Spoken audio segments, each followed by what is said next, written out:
On May 15th, 1970, the Sheraton-Chicago Hotel was alive with the buzz and chatter of an evening cocktail party. It should have been a night to remember. But when one couple left the party, they never made it home. This is the Case Remains podcast, episode 22, The Disappearance of Edward and Stephania Andrews. Edward Andrews was born in 1908 and grew up in Bow Bells, North Dakota. After graduating high school, he joined the Navy, where he served for a short period until being discharged in 1927. In the years that followed, he lived something of a nomadic life, moving around the country from Ohio to Pennsylvania, California to Missouri, before finally settling in Chicago. It was there that he would meet his future wife, Stephania Reinach. Edward and Stephania got married in 1964. Both in their 50s, it wasn't the first marriage for either of them. Though Stephania's brother believed that it was Edward's fifth marriage, Edward's sister later said that it was more like his sixth or seventh. Stephania had been married once before and had been divorced for more than 15 years before she married Edward. Neither had any biological children, though Edward had two adopted children, a grown-up son and a daughter, who he shared with one of his previous wives. As far as friends and family could tell, Edward and Stephania's 6-year marriage was a happy one. Edward had numerous careers throughout his life, and at the time of the couple's disappearance, he worked part-time at the Miller Peerless Manufacturing Company. It was the same firm where he'd previously worked full-time as a manager and bookkeeper before his semi-retirement. The president of the company, Charles Kiefer, described him as a reliable and trustworthy employee. Stephania was also still working and had been a credit investigator for Chicago's local loan company since 1943. Her former supervisor there described her as capable and hard-working. Edward and Stephania had worked their whole lives, and while not well off, were comfortable with their earnings and had some money in stocks. Both aged 62, they had planned to fully retire at the end of 1970 and enjoy the rest of their lives together. According to Stephania's brother John, they were friendly, enjoyed each other's company, and both loved to entertain and socialise. One neighbour described how they would frequently see the Andrews leaving the house in the evening, all dressed up to go out. Aside from their love of entertaining and going to parties, the couple's orderliness was a key characteristic that united them. They were both described as impeccable dressers with an interest in fashion, and they were proud of their modest home, which was always kept neat and tidy. The couple lived in Arlington Heights, a suburb of Chicago about 25 miles northwest of the city's downtown. Both Edward and Stephania drove, but shared their 1969 black and yellow Oldsmobile, which they drove every day to get to work. Edward didn't like driving on the expressway, and so each morning the couple would head down the Northwest Highway to their jobs in the city. And that is exactly what they did on the morning of Friday, May 15th, 1970. As far as anyone can tell, both Edward and Stephania's mornings went without a hitch.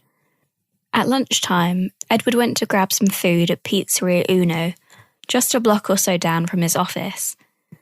There, he met two friends, E.J. Krefmeyer and John Firkin, who were executives at a nearby firm where Edward used to work. Krefmeyer reported that Edward wasn't feeling well at lunch and couldn't eat. He lit a cigarette and suddenly turned pale, he said. Once they'd finished lunch, Edward seemed to be feeling a bit better and insisted on driving Krefmeyer to the Northwestern Railway Station. Back at work that afternoon, the company president recalled Edward resting his head on his arms at his desk, suggesting that he was perhaps feeling unwell again. That evening, Edward and Stephania were due to attend a party at the Sheraton-Chicago Hotel, where they arrived between 5:30 and 6 p.m., heading over there straight from work. The party was sponsored by the Chicago chapter of the Women's Association of the Allied Beverage Industries and Stephania had been given 2 tickets by her supervisor. Fellow partygoers described both Stephania and Edward as being in good spirits, although at some point during the night this seems to have changed. They stayed for the next 4 hours, when some witnesses described Edward as looking ill and complaining that he was hungry. Though there was food at the party, it was only canapés served alongside the drinks, and as Edward had been too ill to eat at lunch, his hunger was understandable. Witness accounts would later vary as to how much the couple had to drink and what effect it had had on them. When they decided to leave the party at around 9:30 p.m, Edward and Stephania got into the elevator down to the hotel's parking garage, where they were seen by the parking manager Anthony Morelli and Carl Pearson, the parking attendant. Pearson said that Edward and Stephania struggled to get into their car and that he almost had to help them into their vehicle. Despite this, Edward reassured Carl that he was able to drive. Morelli said that Edward was staggering in the garage, and when he got behind the wheel, he immediately drove into the garage exit door, which was about 10 feet away from where they had parked. Morelli went over and told him he was in no condition to drive, and Stephania, who sat tearfully in the passenger seat, agreed. Edward had driven into the door with enough force to leave a mark on it, but according to Morelli, he didn't even get out of the car to inspect the damage. For whatever reason, Edward ignored Morelli and his wife's pleas and drove out of the parking garage, turning south onto Michigan Avenue, but in the northbound lane. The next day, Edward and Stephania didn't show up for tentative dinner arrangements they had with neighbours, nor did they turn up for work the following Monday. Both regarded as very conscientious people, it was highly unusual for them simply not to show. According to one of Edward's former wives, Rosamund Gleason, Edward had a strong sense of responsibility towards his work, and if he was sick or even just running late, he'd make a point to always call in. When Tuesday came and neither Edward or Stephania came into work, their respective bosses got in touch with one another and found out that both husband and wife had been absent from their jobs. One of them contacted John Reinach, Stephania's brother, who immediately called the Arlington police requesting that they drop by the Andrews home. When the police arrived, they discovered newspapers out on the Andrews lawn and mail still in their mailbox. When they spoke to neighbours, they found that none of them had seen Edward or Stephania since Friday morning. The police let themselves in with a key given to them by a family friend, uncertain what they would find in the unassuming suburban home. Inside, the Andrews were nowhere to be found, although their car was notably missing from the garage. By Wednesday the 20th of May, Stephania's brother John had contacted all the relatives he could think of that might have spoken to the couple, but no one had heard a thing. In the days that followed, 2 sightings were called in, one from a movie theatre and the other from a liquor store, but they were soon dismissed by authorities. The following week, police contacted US Immigration, who confirmed that neither Edward or Stephania were in possession of a passport or visa. Initial inquiries were getting no clues at all, until police spoke to the staff at the parking garage of the hotel. When the Andrews' friends and family heard Morelli and Pearson's version of events, they were shocked. Some of them were even convinced that the couple they described weren't the Andrews at all. No one at the party reported either Edward or Stephania drinking to excess, yet the description of Edward in the parking garage suggested that he may have been drunk. Though the couple did enjoy alcohol and might have a cocktail or 2 before dinner, as far as their friends were concerned, neither was a heavy drinker.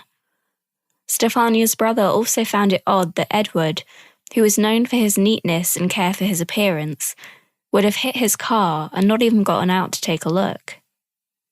Kreftmeyer, who'd seen Edward earlier that day at the pizzeria, suspected that his friend may have suffered a heart attack at lunch, and perhaps another, more severe one in the parking garage that evening. He thought that this might explain why Edward appeared to be drunk, when in fact he may have been gravely ill. Though nothing seemed out of place at the Andrews home, police scoured it from top to bottom looking for clues that might help them, with Lieutenant George Ekblad leading the investigation.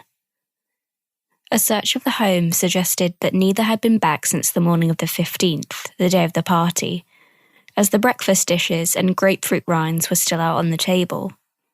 The hangers that had held their clothes for the day, Edward's dark blue suit and Stephania's blue and white two-piece, were laying on the bed. There was nothing to suggest that they'd planned to leave home for any longer period of time. All their clothes seemed to be there, as well as their suitcases. Stephania's cosmetics and jewellery, except for a gold pin that she'd been wearing, were all in their rightful place. As far as police were concerned, there was categorically no evidence of foul play in the house. With that in mind, the authorities had to consider the possibility that the Andrews had left town of their own accord. But again, the evidence suggested otherwise. Between Edward and Stephania, they had 14 credit cards, none of which had been used since May 15th, and their bank account hadn't been touched for around 2 months prior. Today, 14 credit cards sounds like an alarming number, but it's worth remembering that back in the 1960s, unsolicited credit cards were mailed out en masse. This tactic was only prohibited in 1970, the same year that the Andrews disappeared. With hundreds of thousands of cards being sent out across the country, having 14 of them wasn't all that unusual. Though the amount isn't definitive, Stephania's brother and police deduced that on the day of the party, they only had around $140 in cash on their person. Not exactly enough to go off and start a new life. Checks were made of Chicago parking lots, hospitals and morgues, and accident reports were combed for clues, but there was still no trace of Edward and Stephania. A nationwide alert was released for the Oldsmobile's license plate, but that too failed to bring in any leads. Police decided to follow the route that the Andrews may have taken out of the hotel parking garage, where they found some potentially telling evidence at the side of the river. On the Wacker Drive side of the bridge, there was a pillar with scrape marks and faint tyre marks on the road leading straight to the water. While there were usually safety rails by the river, construction work going on at the time meant that they'd been taken down. And so it wasn't long before police announced their theory. They believed that Edward and Stephania may have accidentally driven into the water. According to the parking garage manager, the Andrews had driven the wrong way out, heading south in the northbound lane. Police theorized that, realizing their mistake once they crossed the Michigan Avenue Bridge, Edward may have attempted to make a U-turn when he made a fatal error, submerging them in the Chicago River. It was late in the evening on June 2nd by the time an officer was tasked with searching the water with a grappling hook, and when, about 15 feet away from the water's edge, he struck what felt like a metal object. Officers were called away from the scene until they could return with more resources and search the river in daylight. And so, on Wednesday the 3rd of June, the first official search of the water began, involving numerous boats and scuba divers on site. They soon discovered that the metal object wasn't the Andrews Oldsmobile, but piling that was submerged in the river. At 3:30 that afternoon, the search was called off again, but even though they hadn't discovered the car, police still considered it likely that the couple had tragically ended up in the water. After all, their investigation had certainly offered no evidence that the couple could be anywhere else. The river was searched once more on August 7th, this time with scuba divers and specialist sonar equipment, but again no trace of the Andrews or their car was found. Strangely though, the point where police believed they may have driven in was only 16 feet deep with a weak current, and so it seemed unlikely that if the car had been there, it would have been washed away. But the riverbed was very muddy, and they believed that the vehicle could have been submerged, or maybe even moved in the wake of a passing boat. Detective Gene Deck of the Arlington Heights Police Department voiced his opinion that perhaps a multi-ton barge had flattened it so it could no longer be found. In disbelief that they couldn't find the car in the water, police also used helicopters to scan the streets and highways that the Andrews may have used on their way home. Sadly, this too wouldn't provide the answers they were looking for. By 1973, and with still no sign of the Andrews or their car, the authorities were still speaking to the Andrews' relatives a couple of times a month. Whenever they suggested new leads, Detective Deck would check them out, but unfortunately, as before, they never seemed to go anywhere. 4 years after Edward and Stephania disappeared, officials launched another underwater search.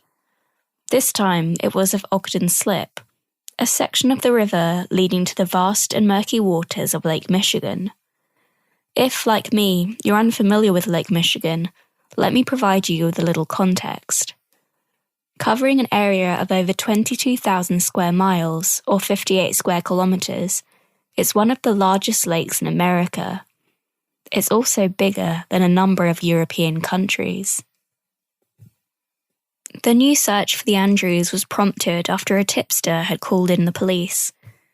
After reading a newspaper article covering the 4th anniversary of the disappearance, a man who worked near the river at the time came up with an idea. Edward had complained of being hungry at the party, and there was a sandwich stand near the slip, just half a mile from the Sheraton-Chicago Hotel. Maybe it was there that they'd accidentally driven into the river. That particular area of water hadn't been searched at the time, as there were barges anchored in the water that would have made the electronic detecting devices ineffective. Stephania's brother John agreed to pay for the search, though he thought that finding them there was unlikely. "I just don't think they could have gotten that far," he said. "It's a very, very long chance, but we have to keep taking them." As far as police were concerned, if the Andrews were in the Ogden Slip, there was only one place they could be. "It has to be up in that corner behind the Lake Point Tower building if they went into this slip," James Maloney said to the Chicago Tribune. "That's the only spot where they could accidentally crash into the water. No barricades there." But after several hours of searching the scene, neither divers nor their metal detecting devices found any trace of Edward and Stephania in the 15-foot deep waters. With no evidence to be found years after they vanished, Arlington police didn't put up too much of a fight when they were introduced to self-proclaimed psychic Carol Broman. Broman tried to pick up vibrations from the couple from a hairbrush in their home. She claimed that through it, she could see the Andrews being murdered by a youth who was possibly high on drugs, following an argument in a wooded area. Their car, with their bodies inside, was then submerged in a lake, though she wasn't able to say where. "It was my greatest failure," Broman said in 1976. They never could find that body of water. With all avenues seemingly exhausted, the investigation into the Edwards disappearance slowed down. In 1978, the couple were legally declared dead, and for their friends and families, the years slowly turned into decades without any answers to their fate. But in 1994, the case took a sinister turn when a man strolled into the police station. Edward and Stephania had been murdered, he said, and he knew exactly who had done it. The people he named were part of a curious gang called the Lake Forest Losers, comprised of a cool group of 10 to 15 members with up to 200 others. The Lake Forest Losers was a collection of middle-class teenagers who had wreaked havoc on the area from the late 1960s until the late 70s. In the early years of the group's formation, they would hang around drinking in parks, breaking windows, knocking over street signs, and harassing elderly residents. Its older members would gather at a local hotel, known as the Roach thanks to its insect infestation, which had individual floors for beer drinkers, weed smokers, and heroin users. When the police cracked down on the group, issuing an anti-loitering order in 1975, the gang hit back with a series of crimes, including several bombings which ended with them being investigated on a federal level. According to the tipster, who was aged 12 when the Andrews had disappeared, he had witnessed several members of the Lake Forest losers submerge the Andrews car, with their bodies supposedly inside, into a Lake County pond.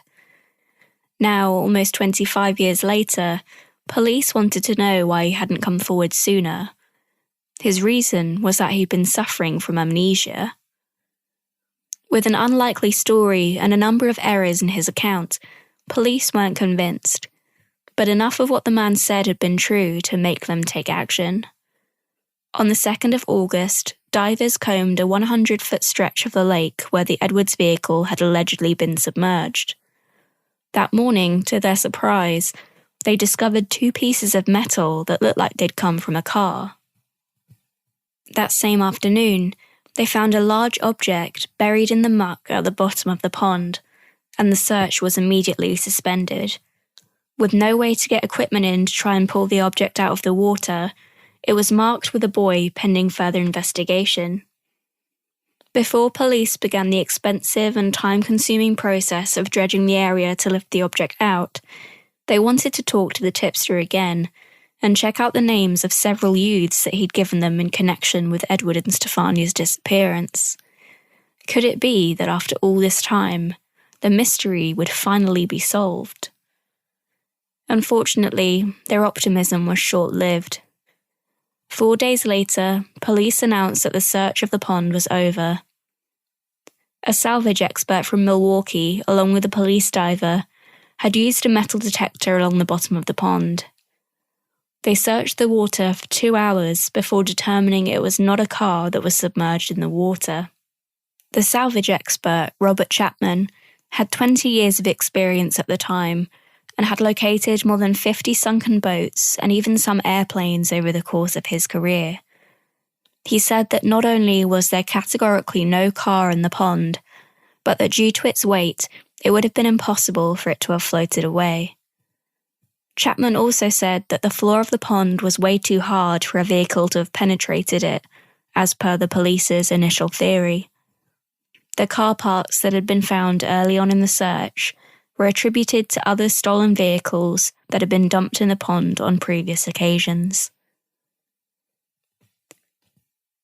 Following that final search, no major events have transpired in the hunt for Edward and Stephania Andrews. Now, almost 50 years later, it seems as though we may never know what happened the night they disappeared. Though you can't help but wonder if the answer is still out there. Maybe somewhere in deep, murky waters, just waiting to be found.